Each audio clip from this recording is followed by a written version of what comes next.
Hello and welcome back to the Blackburn End podcast, and it's the latest in our Behind Enemy Lines features. So, as you will see, I am not on my own. If you want to introduce yourself and where we can find you and your pod.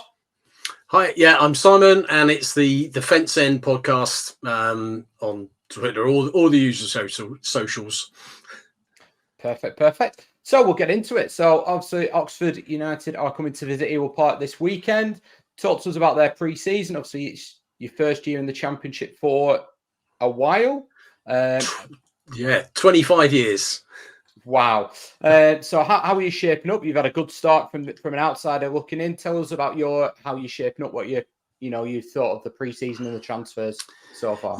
Yeah, a win against Norwich on the first game of the season where we played really well. I missed the Coventry game, so I didn't see it, but we lost that one 3-2, which was a lot closer. We played them back in January in the FA Cup and got beat 6-2. So we've improved since then. I thought it was kind of going to be a benchmark on, they absolutely destroyed us that day.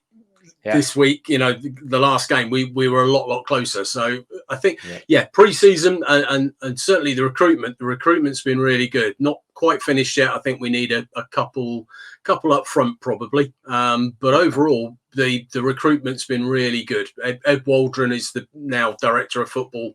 He was the head of recruitment, but his recruitment's been fantastic. And I think we've brought in young players who've been leaders, captains at their clubs in League One and League Two, and some experience from the Championship as well. So it's a blend of sort of youth and experience, and also 9 of the players that started the playoff final started our first game. So it's not like we've just got rid of everybody. It's very much a same as you were, but with additions. So it's been impressive so far.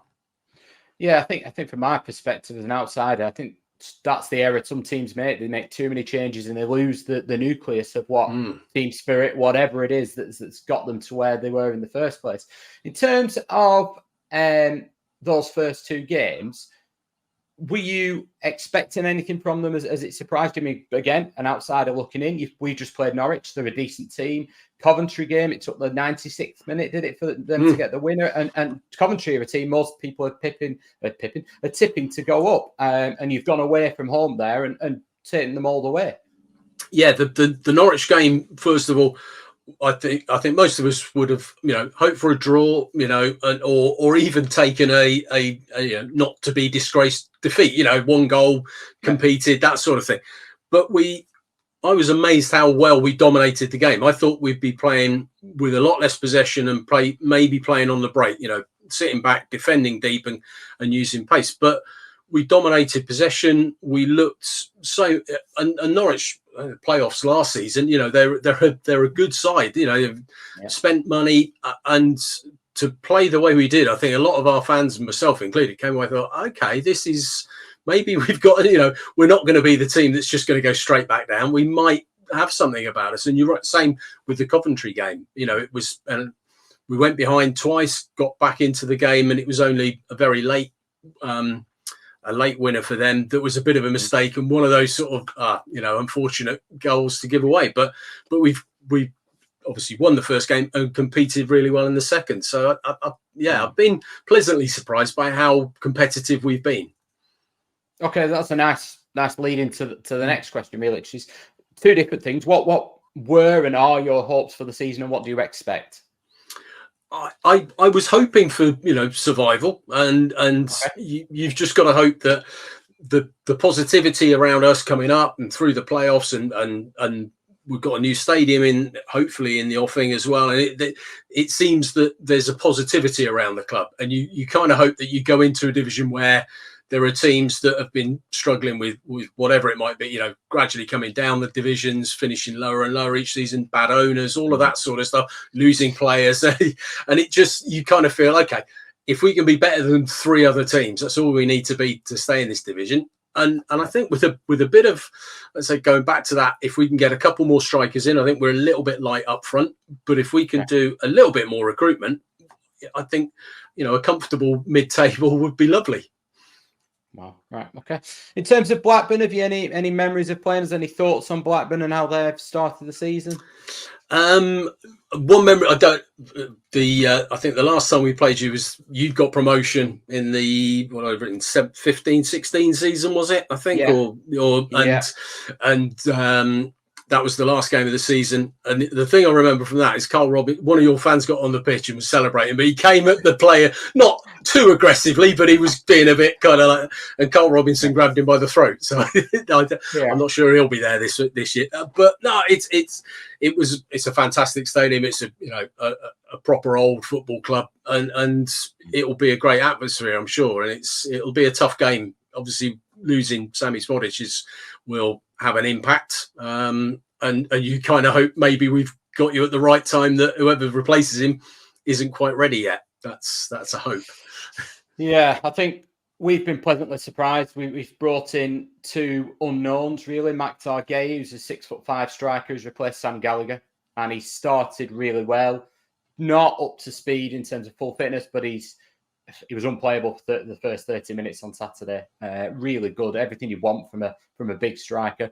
And then we've got Yukio Hashi from the J League, who's halfway through his season, and he scored 3 in 3, which is the first time in about, I think he said 40 years or something that a Rovers player's done that. Wow. So we're actually, considering we knew Smodic was going, and we've had two people come in who we don't know anything about them. If anyone says they did, they're lying. We've been pleasantly surprised, I think. But yeah, in terms of the game, I mean, I think from a Rovers perspective, the problem is our ground's too big. So yeah, there was 30,000 there that day promotion, but it was a bit more of an event. I think the celebration. There'll probably be 14,000 Rovers fans. Do you know how many Oxford are bringing? I think we're hoping for maybe around about 1,000. Okay. Obviously, having played there not that long ago, it's one of those grounds that people have ticked off and maybe won't make the journey. But I'll be there. And I think if we can get around about 1,000 there, I think that'll be good. And the start we've made, I think that is encourage people to turn up. Yeah. I mean, it's a decent atmosphere. It's pretty much like every home ground, though. First 5 minutes is always good. If the team starts well, that carries on. If not, the away fans take over. But yeah, we'll see how it goes. In terms of the game, is there anybody we need to be watching out for, particularly a Rovers perspective? Cameron Brannigan, somebody that's mentioned every single year continuously for Rovers. And I know somebody who I do know is an Oxford supporter once told me that he felt he was better than Joe Rothwell when we just signed Rothwell. So, I would take that. But in terms of perspective on your team, how you think you'll line up and set up?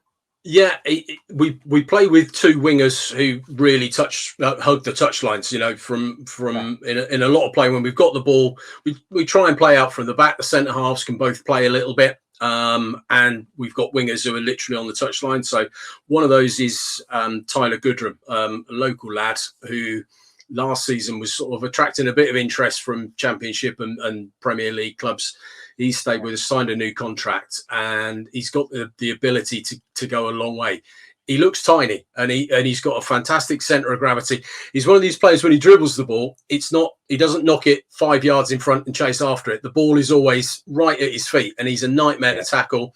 Scored 5 or 6 goals from well outside the box last season, and I think he started pretty well so far, and I think he's got the ability to go a long way. If he plays well, we play well. And certainly Brannigan as well is the other one. He's the heartbeat of the team and could have gone to Blackpool a couple of times and West Brom last season. But I'm glad he stayed, and I'm glad we got up for him because he had the opportunity to play in the Championship by moving, and he's stuck around. And fair play to him. He's playing well again. And then the final question is really, how do you think do you see the game going? Do you think you'll set up as you have been doing on the front foot? And then finally, I'm going to put you on the spot for a prediction. Yeah, I think we will. We play with a back four and then a kind of fairly flexible midfield. Will Volk sits as the deep line midfielder. But then the other 5 sort of 2 attacking midfielders, two wide men and a single centre forward. There's quite a lot of movement between them. It's not too static. So, we've started well. I'd settle for a draw right now if you offered it to me. But equally, I think we will.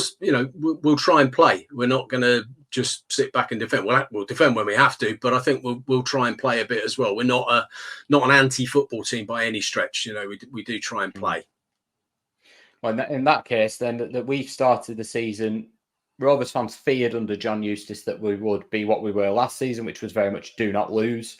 But under John Dahl Thomason, we were very expansive, too much so, really, as fun as it was at times. But this season, we seem to have quite a hybrid approach, and we are definitely going to win games. There's no doubt about that. You saw that in the Derby game, so it may well be quite an open game then. So go on then. I'm going to put you on the spot, Simon. Let's have a prediction.